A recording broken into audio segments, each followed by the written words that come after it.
Live, local, breaking news. This is WYFF News 4 at 6 in high definition. We're going to begin tonight with some breaking news out of Spartanburg County. A fire at the Hollywild Zoo there has killed 27 animals. The zoo had grouped dozens of animals together in one barn last night because of the cold, and that barn caught fire.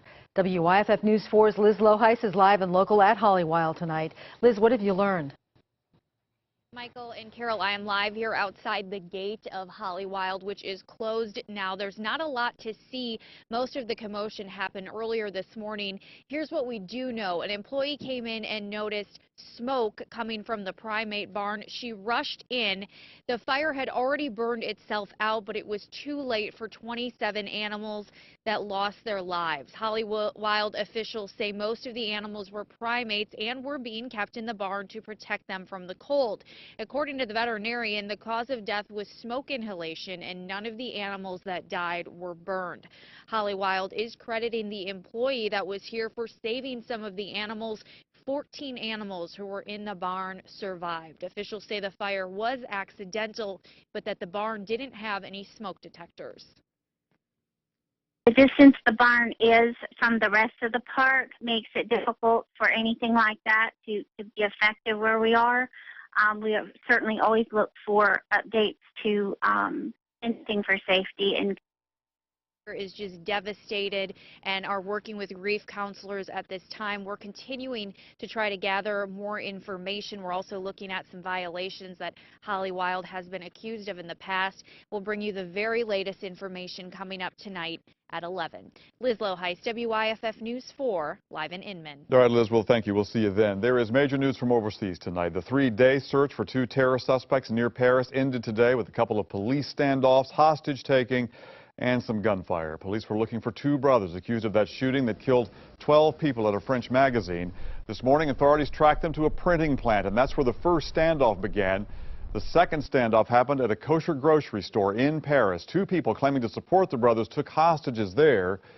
Both standoffs ended in a coordinated police move. The two brothers and a terrorist at the store were killed. 4 hostages in the store were also killed. The attacks this week have left a total of 20 people dead in France. We talked with a woman in the upstate who lived near the location of today's events. It's just shocking today what happened, because it's crazy, it's insane. People are like, what they want to do, basically, they want the French people to be scared of Muslim, but it's nothing to do with Muslim. It's everything to do with terrorist people. So you cannot put everybody in the same box. Of course, the NBC Nightly News with Brian Williams will have much more on the story coming up here at the bottom of the hour. To the weather now, and while we may warm up a few degrees this weekend, rain is on the way. WYFF News 4 meteorologist Chris Justice joins me now. Chris, when will the rain get here? It's going to get here Sunday night. Until then, we have another cold day, another cold front moving through right now. But we enjoyed a warmer day. It's 11 degrees warmer at this point than the same exact time yesterday.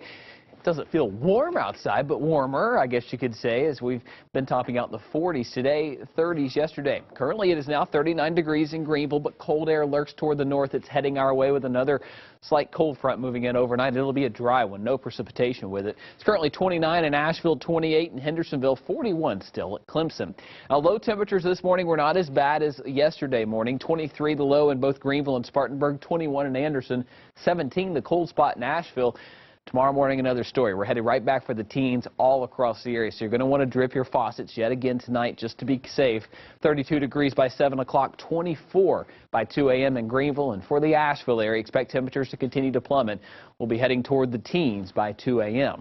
More on when this wet weather gets here and whether or not it could be wintry coming up in your full forecast. We'll see you then, Chris. Thank you. More charges tonight have been added to a lawsuit against the departing now DHEC director Catherine Templeton. A DHEC nurse who was fired in the aftermath of that tuberculosis outbreak in Greenwood County accuses Templeton of slander and libel. WYFF News 4's Tim Waller is here right now with the lawsuit in hand. Tim? Michael, Latrina Richard is one of 3 nurses who are suing DHEC, claiming they were wrongfully fired. But Richard has now added to her lawsuit an additional cause for action against Templeton. In a legal action filed Thursday, Richard, the DHEC director, accused the DHEC director of defamation, slander, and libel. According to the lawsuit, Templeton told reporters those people who were not moving fast enough, referring to the nurses, do not work for DHEC anymore. Their attorney, John Reckenbeil, says that statement and others made by Templeton slandered his clients, making it difficult for Richard to land a new job.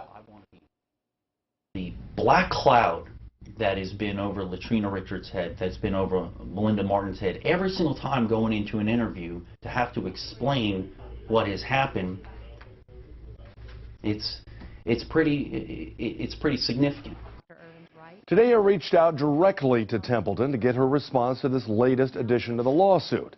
Her reply to my email was short and simple. You can see it here. I don't comment on pending litigation, she said. As we reported yesterday, Templeton's last day on the job as DHEC director is this coming Monday. Reckenbeil expects the case against her and DHEC to go to trial a little bit later this year. Carol? Thanks, Tim. Police have an idea of who they believe broke into nearly a dozen Clemson apartments over the holidays. But tonight, the investigation continues. WYFF News 4's Mandy Gaither has more from Clemson. No arrests have been made yet, but officers do have some leads. Police believe the thieves were able to break in through the victim's doors here at Clemson Loft. Personally, just went to Walmart and bought one. It was like $10 or something. Peter D. Martinez now has a new deadbolt on his door, something he didn't have before at his apartment at Clemson Lofts. It makes me feel really uncomfortable. They actually bought doors and they came in ordered wrong, and they had the hole for the deadbolt. But if you look, none of them have deadbolts. So I actually personally installed the deadbolt in mine just because I wasn't going to take the chance. It's believed that thieves broke in through this door and stole the Clemson student's safe from his closet. At least 11 victims came back to their apartments after holiday break to find their stuff stolen too. Small electronics, jewelry, TVs, and more. Now that I know that there's been 11, that's clearly an issue and clearly something that they need to look into. It's pretty frustrating, and I guess I'm glad I got a deadbolt. Do you feel safe? I have, until I found this news. Maybe not so much anymore. Other residents were just finding out that their neighbors had been broken into. Rachel Huber says that while deadbolts didn't come standard here, she asked management to install one, and they complied. I just hope that there's more awareness and that the complex realizes that there are other things that the people that live here need. I think one thing I would really like to see is a little bit more lighting. It's very dark. I live around a corner, so walking to my apartment at night is a little scary. D. Martinez says he loves his apartment.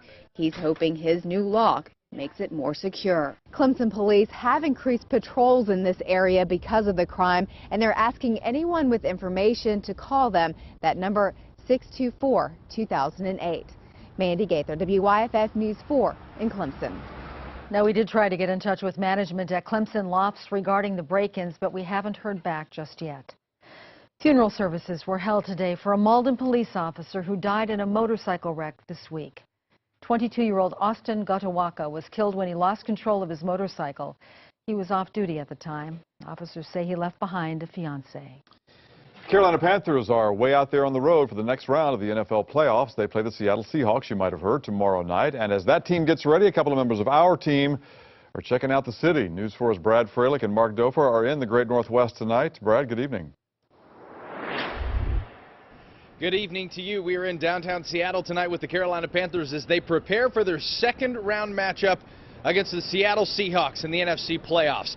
This afternoon, Mark Dofer and I hit the streets of Seattle to take in some of the incredible sights, and you can't come to Seattle without taking in one of the biggest landmarks in the world.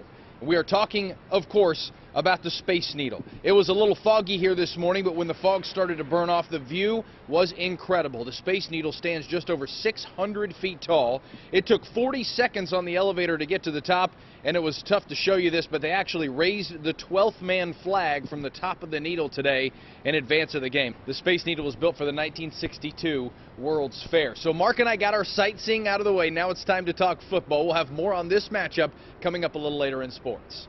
In Seattle, Brad Freilich, WYFF News 4.